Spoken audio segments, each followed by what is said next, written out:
and welcome to the Conservation Laboratory. I'm Cambry Bayless. I'm Nate Euler, and we want to tell you a little bit about what we've been doing in here for the past couple of months. The flag you see in front of us is a flag of the 18th Michigan Infantry. This past summer, when we went out for some training in West Virginia, we took this flag with us and we began to remove some of the net. Since we've been back in Michigan and back in our conservation laboratory, we've been continuing to remove the net on this flag here. So the reason we want to remove the netting that was put on the flags in the 60s is that it is a nylon net that is starting to break down. It is made of plastic and it's starting to deteriorate. There is a risk that the net might actually adhere permanently to the surface of the flag. In addition, we found that just the net is so heavy, it's very abrasive to the original fabrics. So we want to try to get the net off, and then we can consider other possible, more up-to-date current conservation treatments. Because of the way the net was sewn on, it was done in a sewing machine with a zigzag stitch. We have to cut every individual stitch that is holding the net on and take the threads out by hand. So for the stitch removal process, we actually usually use little dissecting scissors and go in and literally snip every one of these stitches very carefully by hand.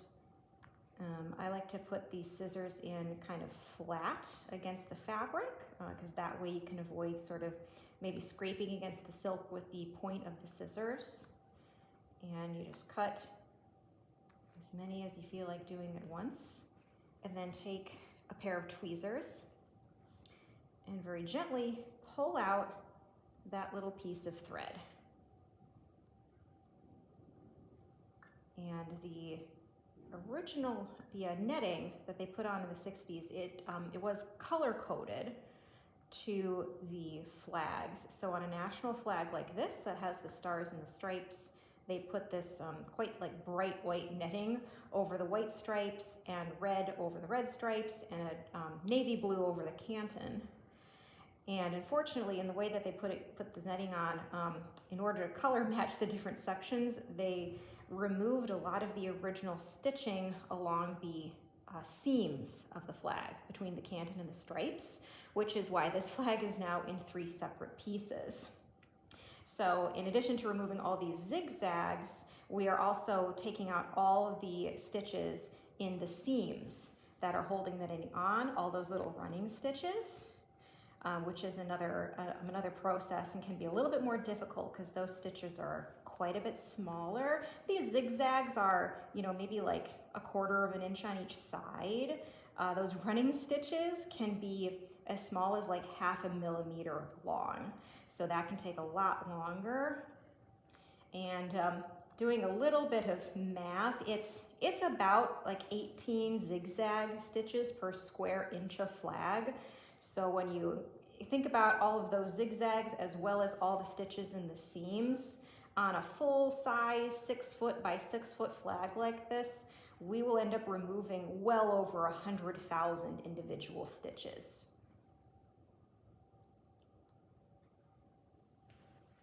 So once we have a small section of these stitches removed on a particular part of the flag, we'll actually go in and very carefully cut away a section of net, very gently remove it from that spot, and basically work our way around one side of the entire flag, and then flip it over and repeat the process on the other side.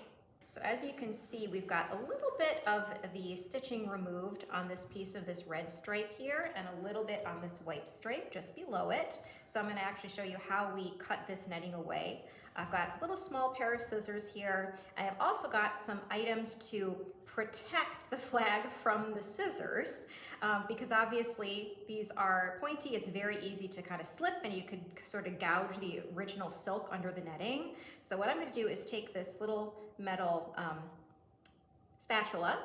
You can also use, these are called bone folders. They're just little sort of paper pieces. Use these in paper crafts a lot actually. And you can slide one of these little flat items underneath the netting, between the netting and the silk, and hold it there. And then you cut across the spatula instead of right against the flag itself. And again, just going really carefully, making sure that the silk's not sticking to the flag as you're moving that spatula along. And this is why it's always easier to work in small sections, because you can keep control over the netting and keep a better eye on what you're doing and how your movements and what you're doing with your tools are affecting all the fabric around you.